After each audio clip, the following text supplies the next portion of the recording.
Hey, we are in Sunday school. We are in Biblical Foundation for the Family and in the section on parenting.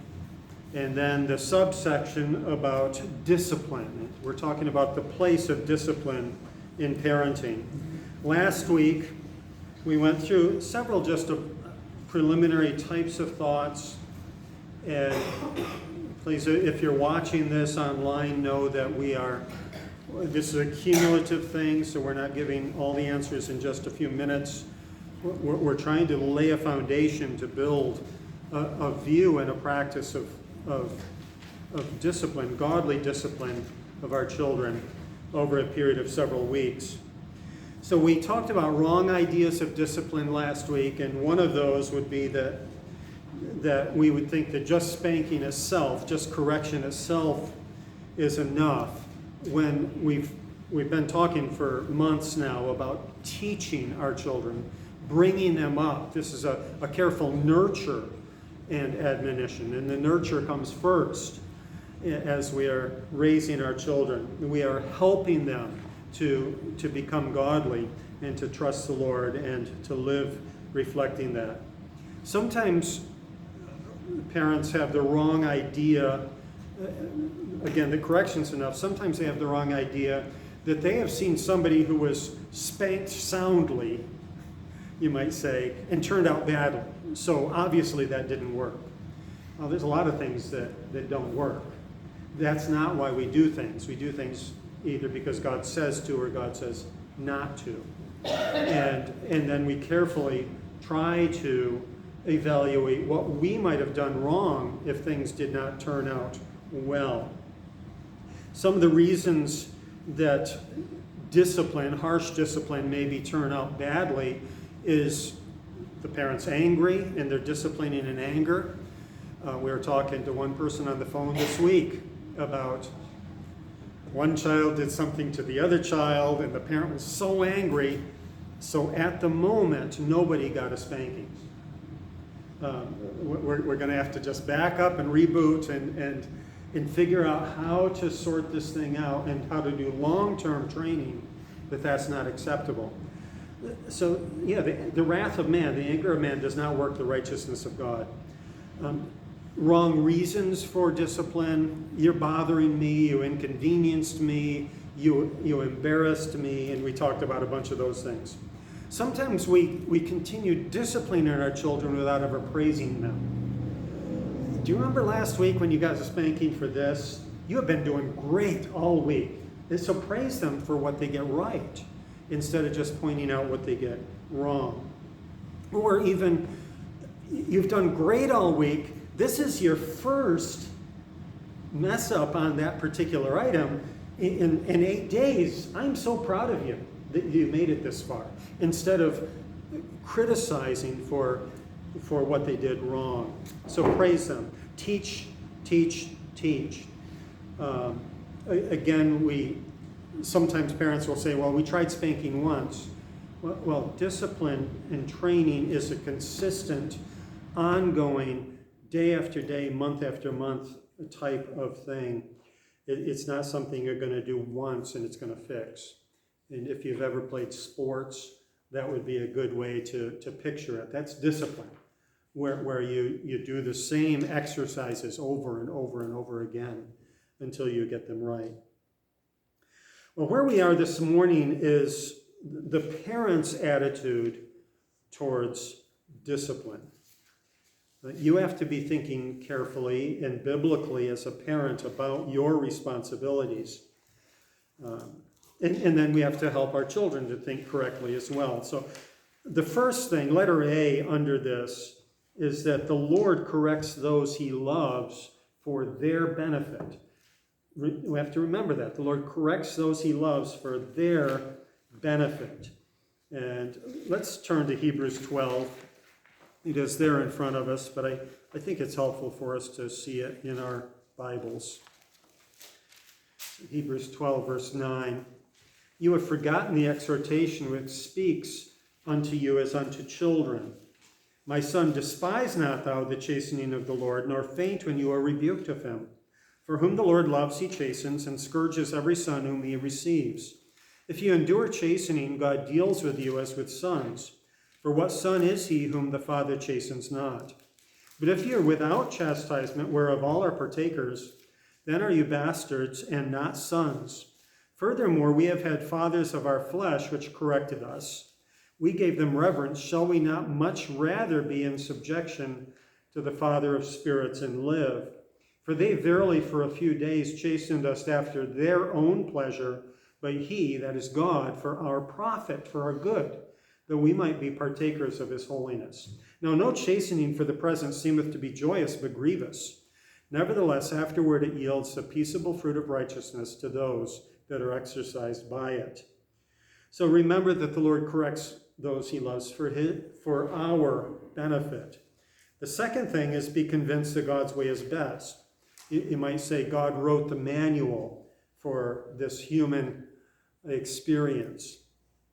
And no parent, at least I hope no parent, delights in meting out discipline. If you do, there's something wrong with you as a parent.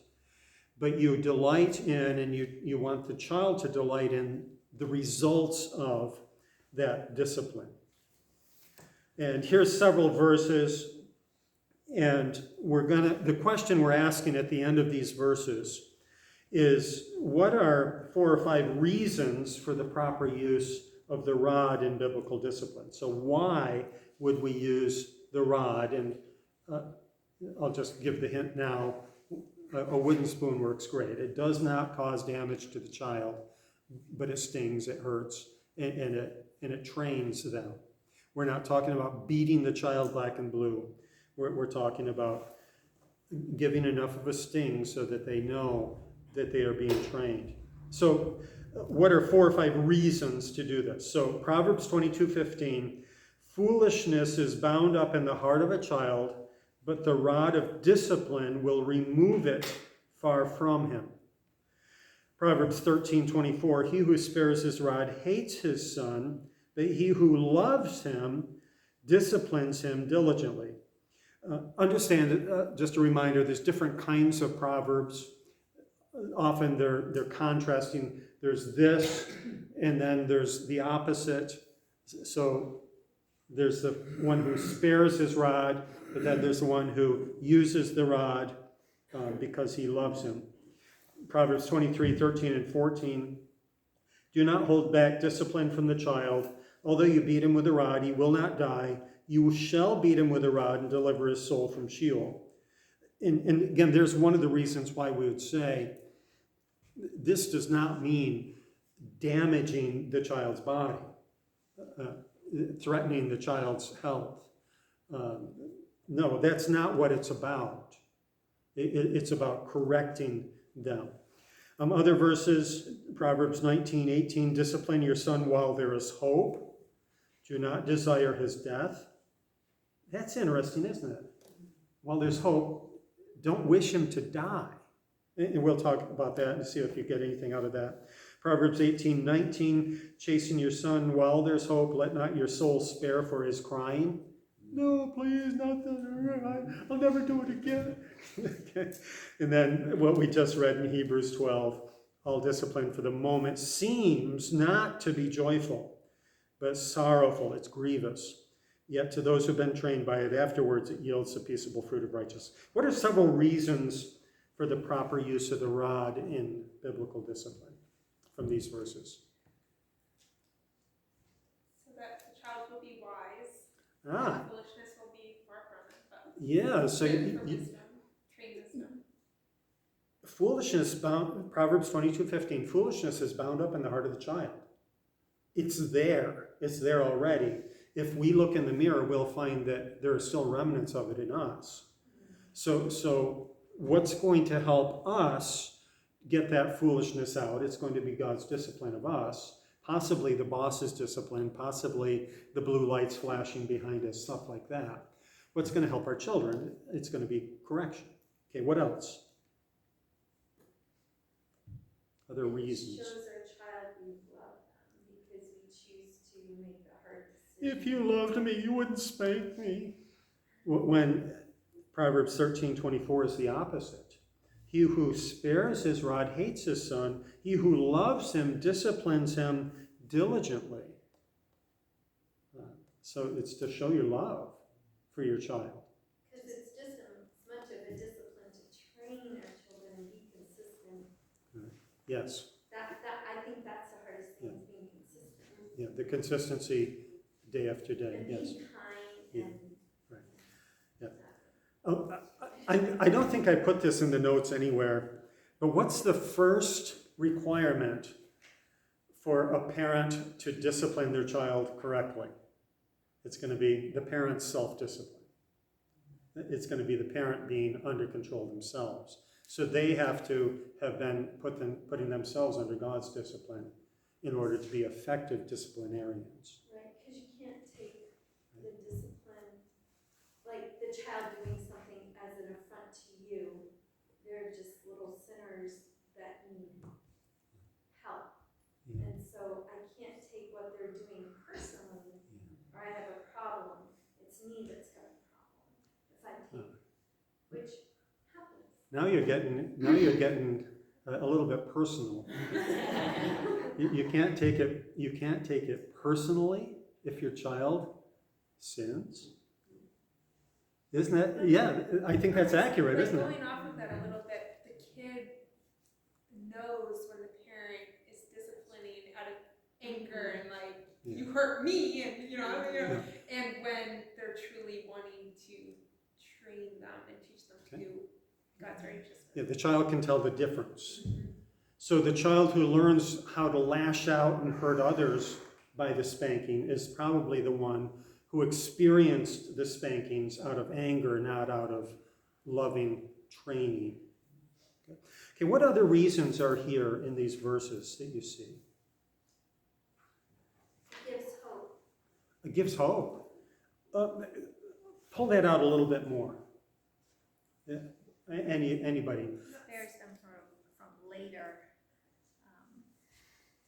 I don't know what the word is. Yeah. Sin. Yeah, I guess. Suffering from their own sin and their own bad choices. Yeah. So there's hope that we're not going to experience the hurt that you just experienced. Not just the hurt from the spanking, but the hurt from this relationship that you just broke, or the hurt from all the things that can go wrong in life. And there's hope that you don't have to put up with that in your life anymore.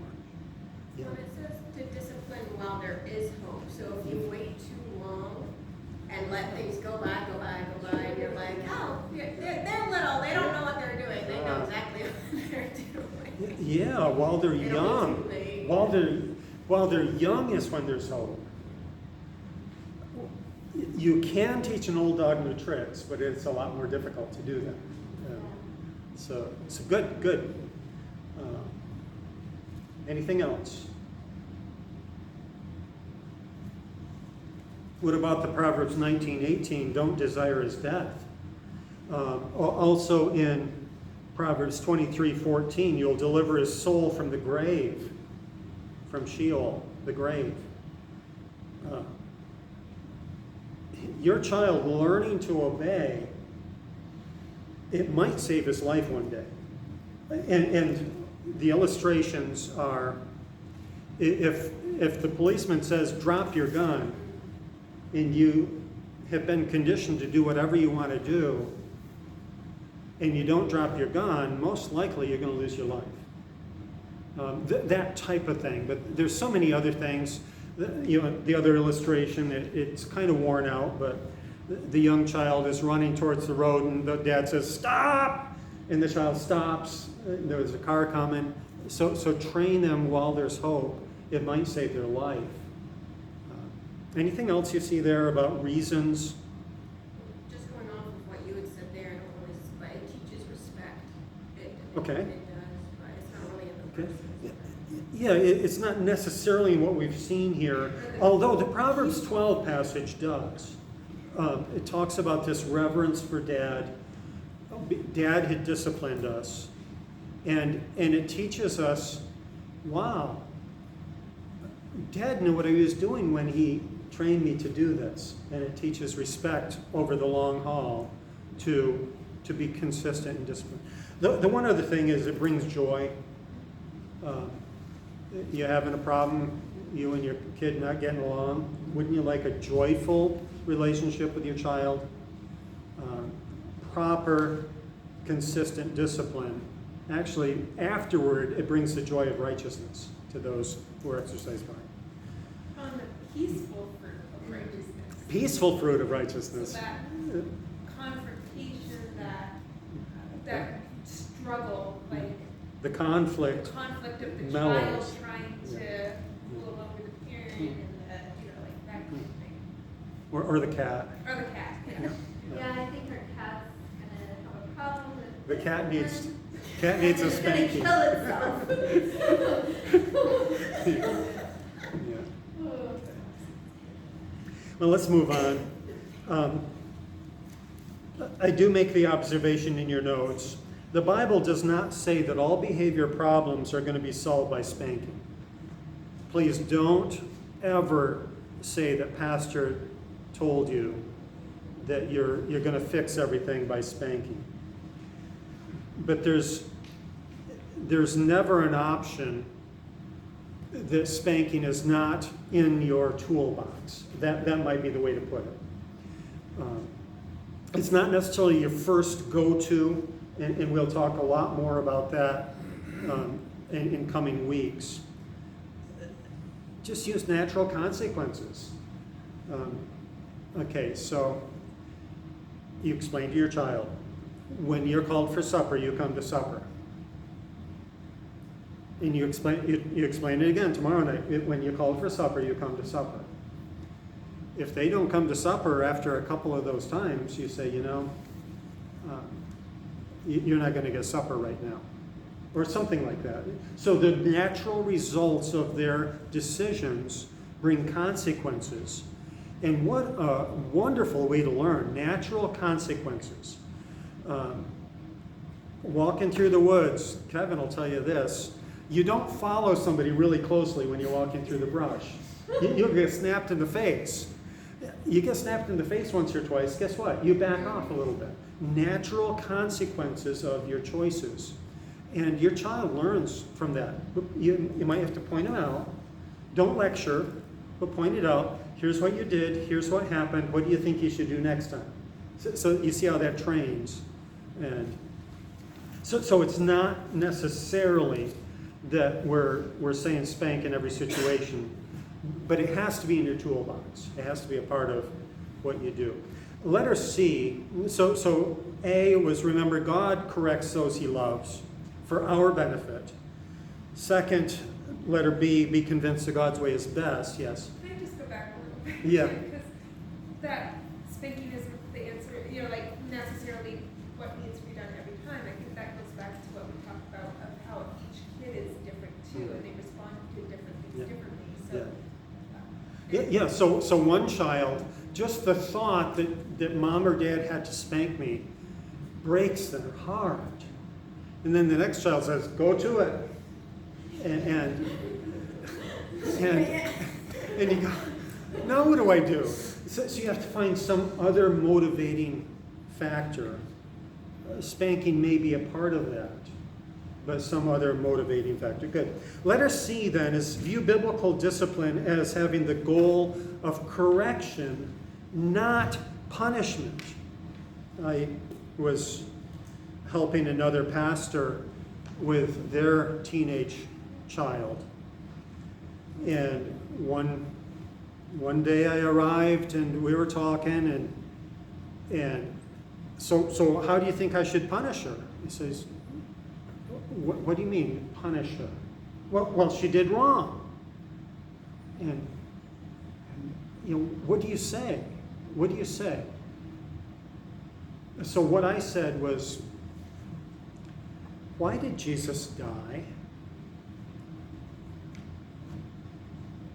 Jesus died to take the punishment for my sin. It's discipline, it's training, it's correction. Jesus took their punishment. They need Jesus' forgiveness. They don't have to earn yours. By the way, that happens with our spouses, that happens with other relationships we have too. Don't punish the people around you. Correct them. So that's a perception thing. So punishment looks to the past.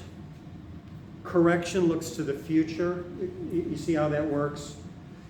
Correction looks at the joy that you could be having, or the joy that's going to come if we discipline ourselves in this way. Punishment just says, you did wrong, you're going to suffer for it, you're going to pay. And so for instance, some of the statements, I told you not to do it, now you're going to pay. So there's no focus on the future. It's only a payment for a past wrong. You see how that works? But what we want to do is we want to correct our children. We want to bring them up in the nurture and admonition of the Lord. I've had it, you're grounded. Well, there's no hope in that. Where's the hope in that? When can I be ungrounded? It's just a big yell. When I'm satisfied. Right. When I'm satisfied you've suffered. So, what about this one? You didn't listen to your mother. Instead, you chose to disobey. You must learn to obey for your own good. Now, what does God expect your mother to do when you disobey? You see where the focus is. God himself, God's expectations of mom, God's expectations of you, and then this hope that obedience is what we're aiming for. Anything else on that? The letter C, biblical discipline, has the goal of correction, not punishment.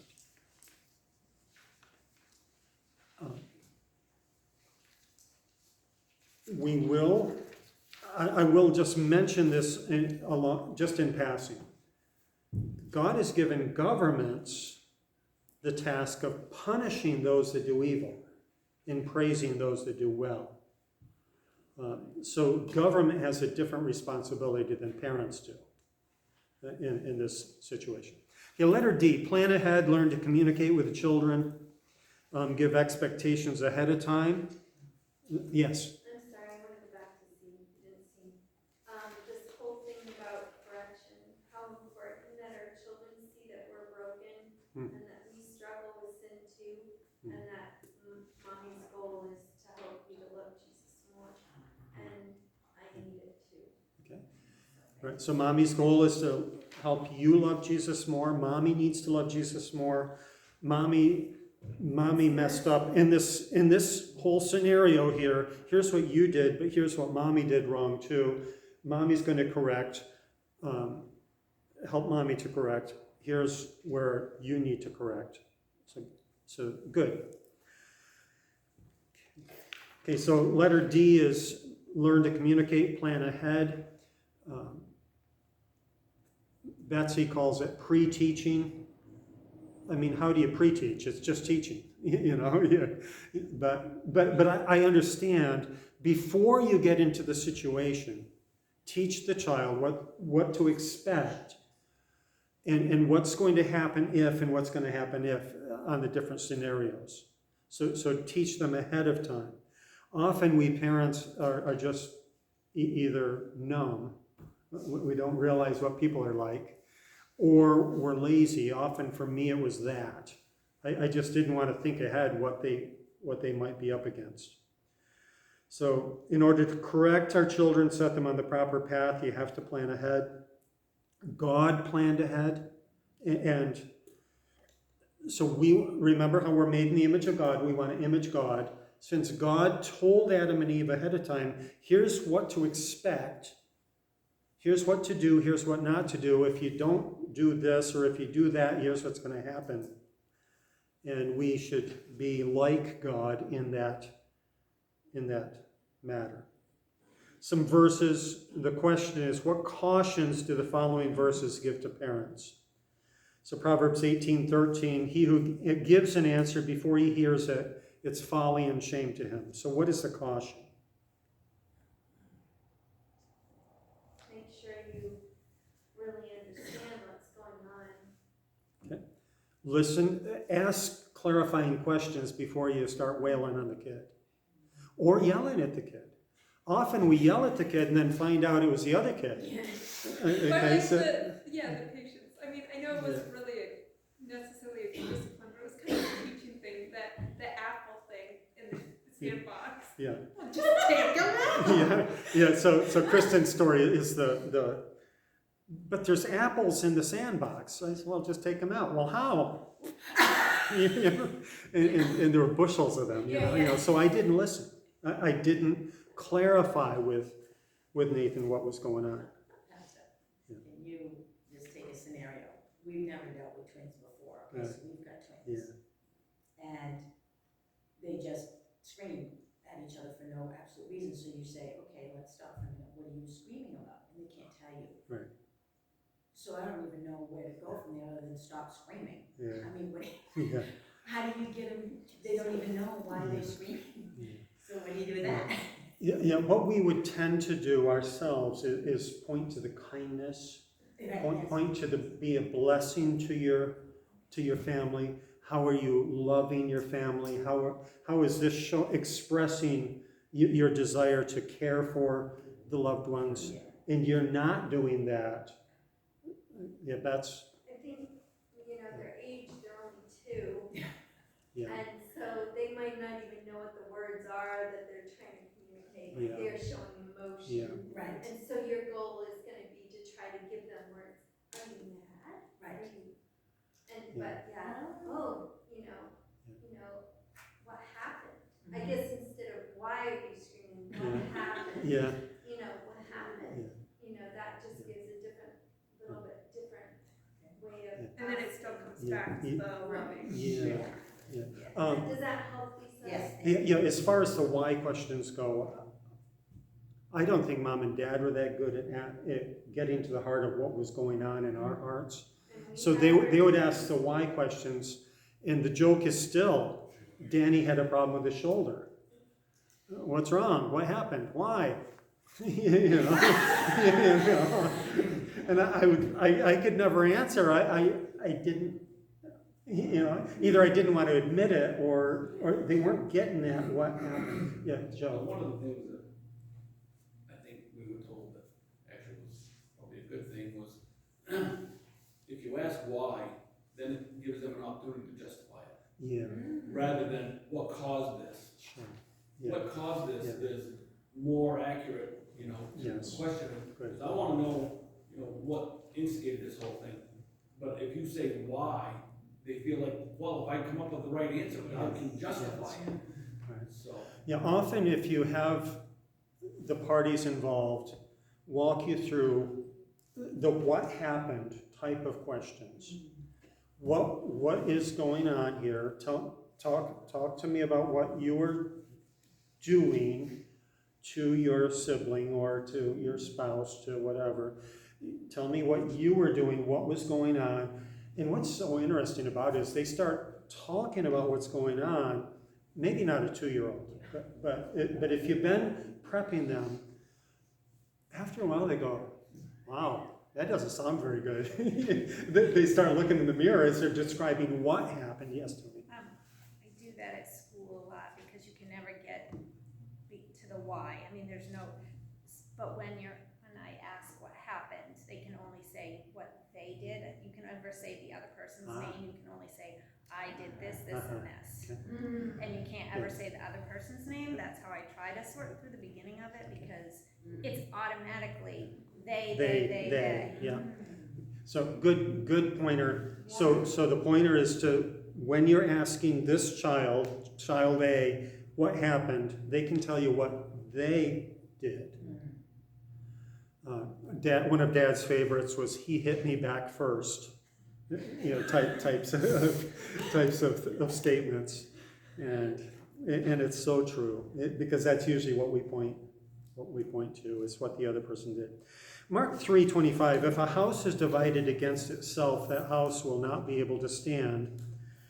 And tied to that is Genesis 2:24, the two, husband and wife, shall become one flesh. What can we take especially in parental discipline of children? What lesson, what caution might be there? The parents need to be consistent amongst themselves. Parents need to agree with each other. Yes, that's what I was gonna say. That Yeah. make you on the same page. Yeah. Yeah. Yeah, what parents have never experienced the pitting of one parent against the other? Children learn that very, very early. So they have to be consistent, diligently working together, trying to come to some conclusion of what are we going to do as in a unified front. Interesting, Betsy and I are reading through a biography of Susie Spurgeon, Charles' wife. And they didn't always agree on things, even in public. But there were things that they had to work through, and they were not mad at each other about them. They just didn't have the same exact perspective. But when it came to their family and their parenting, they were very much together. Another verse, Proverbs 19:18, again, we read it earlier, chasten your son while there's hope. Let not your soul spare for his crying. So what is the caution there? Let your emotions get in the way.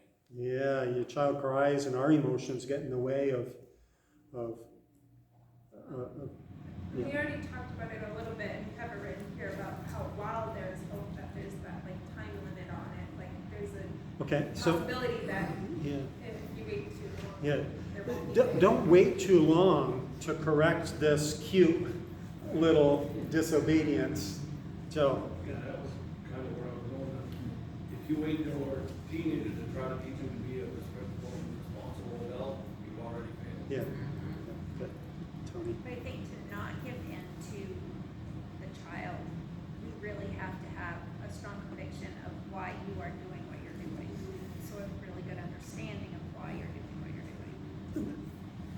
doing. If you don't have a strong conviction about right and wrong, why are you spanking the child for them to begin with?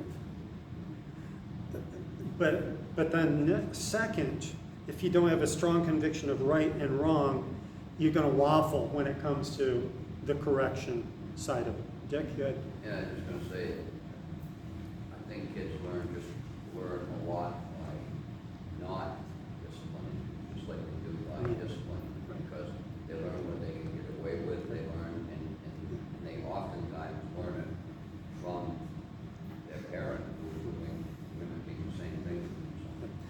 Good. Dick's point is you're always child training. Always. Every second of your life is child training. You're training them what they can get away with. You're training them your attitudes and actions toward others. Yeah. And believe it or not, the one who was the stricter disciplinarian in the family was my wife and me, because my daughter would look at me with a certain look and I'd just melt, Yeah. kind of stuff like that. And she could get away with things with me. And that's where one of I was going to say that to point out that was a mistake that was made, because it didn't take her very long to realize that if she wanted to do something that she shouldn't, not a terrible thing, but something that we would not want her to do together, she could come soft and sold me into it rather than Yep. talk mom. Kids are good at manipulation, and that there's a little booklet that I have somewhere, I don't know where I can find it, but on manipulation, how children love to, not just children, we adults get good at it too, we just kind of hide it more than, Bets, you had, I was just gonna say, like, I'm a grandmother now, and we went to see Rachel and Josh on their vacation, and Rachel's like, oh, Mom, I know he's spoiled. He just looks at me and I melt. And I said, oh, I know, he's little. But then I apologized to her because I wasn't being the help come alongside and encourage her, because she's gonna regret if she's not training him now too, when he's got his little temper. She was also the middle child that was upset that her little sister got away with it. yeah, So she was the one. Sometimes there is an advantage. yeah. So she Well, I always have dark colors. You can have dark colors, but just. That's on our Christian. Now we're getting get into private family. Those are the days of our lives. Yeah. I agree.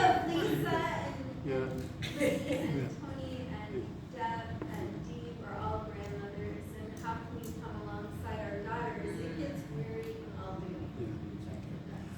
doing. Let's move on to Matthew 18:15. If your brother sins, go and reprove him in private. If he listens, you have won your brother. And consider your children, especially if they're believers, but go and take them off into a quiet room. Take them off by themselves. Try not to deal with things in public if you can at all help it. Any other comments on that? James 1:19 and 20, be quick to hear, slow to speak, slow to anger, for the anger of man does not achieve the righteousness of God. We've talked about that a fair amount. One of the things that helps a lot with our anger is to have a plan in place. And Dick is a police officer. They're trained and just, it's ground into them. Here's how to respond when. So that they're not responding in emotion, hopefully. There's still emotion there. But if you have a very careful parenting plan in place, one of those steps that we'll get to is the parent needs to get in charge of their own emotions before we go any further. So there's step. Parent gets in charge of their own emotions. And you that must happen. Yeah. You mentioned the public. What effect does it have? Like, Kayla will share with me, or I'll share with Kayla what happened with one of the children that day, and they're listening. Yeah. Does that, because they're listening, whereas Kayla or I say, okay, Autumn did this today, Right. you know, we corrected her this way. I mean, how does that affect that child? That's difficult to know. When so grandma and mom are talking about what the child just did. And Rachel and I do that. You know, at what point, and again, probably not, the question is more in the public Yes. with your child's ears Yes. hearing it. Probably what we're teaching our children is gossip at that point. Just, especially this. We're going into a totally different area of relationships, but it's the area of forgiveness. If I forgive you, that doesn't mean I'm not God, I can't forget this stuff. But it means I'm not going to bring this up against you in the future. So if I, as a grandparent or as a parent, corrects my child, and there's, oh, Dad, I'm so sorry, please forgive me, I forgive you, I'm not going to keep bringing that up against them. And that's what they feel like, I guess, if anything else. Do you think they understand that a little bit too? Well, yeah. Yeah, okay. Yeah, and if nothing else, they're certainly embarrassed about it, but they're learning, maybe mom and dad still are holding this against me, because it's still, yeah. So I know from like my experience with Rachel and the kids, and then mom and I having the kids together, like we'll talk about things at the end of the day. Like, you know, I'll talk to Rachel privately about like, this is what happened, this is how I reacted, is this what you would have wanted me to do, and next time do you want me to handle it differently, since I'm the aunt and I'm stepping in as a surrogate. And then also the times when we have talked like in front of the child was when there's like kind of a changing of the guards, and it was like an ongoing issue. It wasn't this has been resolved. It's like you're still struggling with this, and we're wanting you to love God and to like grow, you know, and be corrected. So I'm telling mommy, this is, you know, what happened earlier. This is, you know, what was said and the expectations given, where if you do this again, X, Y, and Z is going to happen. So now mommy's in charge, or now auntie's in charge, and if you do this, this is what's going to happen. So if it's in their presence, it would be as a teaching tool. especially between parents, mom and dad, you need to debrief each other. You need that debriefing session at the end of the day to say, here's what happened. It helps dad to know what mom had to deal with through the day, to know why mom's so on edge tonight. But it also helps dad to know where their child is in this whole bringing up process. Joe, you had a... Yeah, I'm very much in line with what Kristen was saying, is, especially one major thing you need always to establish is the parents are the final authority. Even grandparents Right. would like to be, but we're not. Mhm. And so, absolutely, if the child is there within earshot, it's because you say, okay, now because this happened, we have to talk to mommy about it. Yes. But the reverse of that, if it's a common, like, babysitting situation, it should be very careful if the parent is telling the grandparent, okay, you're gonna watch it today, this is what's been going on, because like you said, you don't want them to feel like they're being gossiped about. But if it's a serious issue, have the child there in the presence and say, okay, because this has been an issue, I have to let Granny know that she needs to deal with this if it arises. Yes. So it's very, very much a teaching tool, but yeah, you don't wanna just always blab, hey, the kids did this, because then they feel like you're only finding fault. And this comes back to the praise. Imagine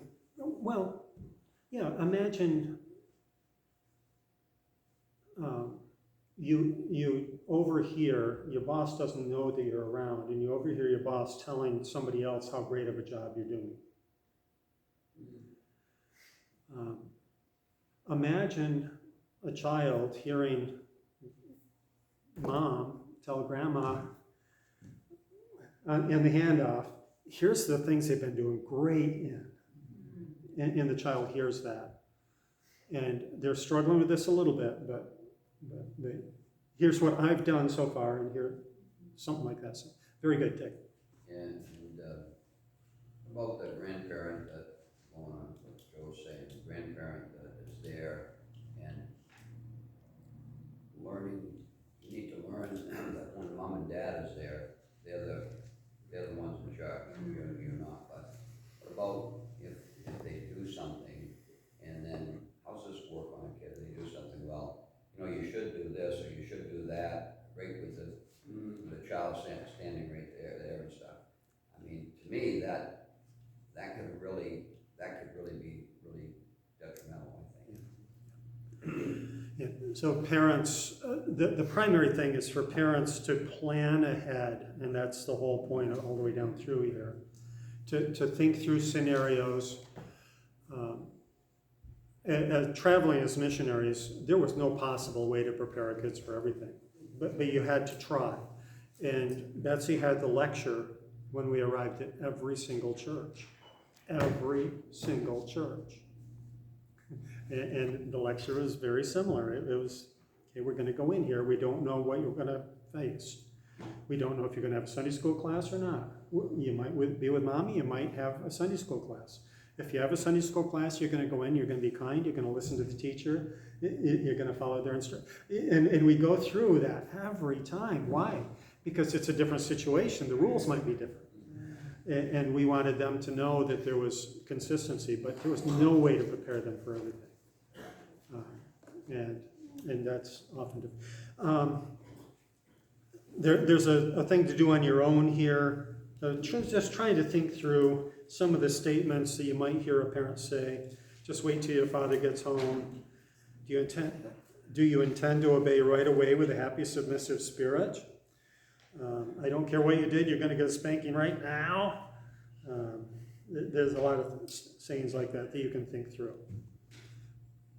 Going back to the slow to anger part there, I really think, I feel it's very important that parents are a team. It's not one person, and if you have one person, like usually in cases it's the mother that's left with them most of the time, and their patience wears so thin that being slow to anger turns to be more difficult, where they need their recharging time, and here, you take them for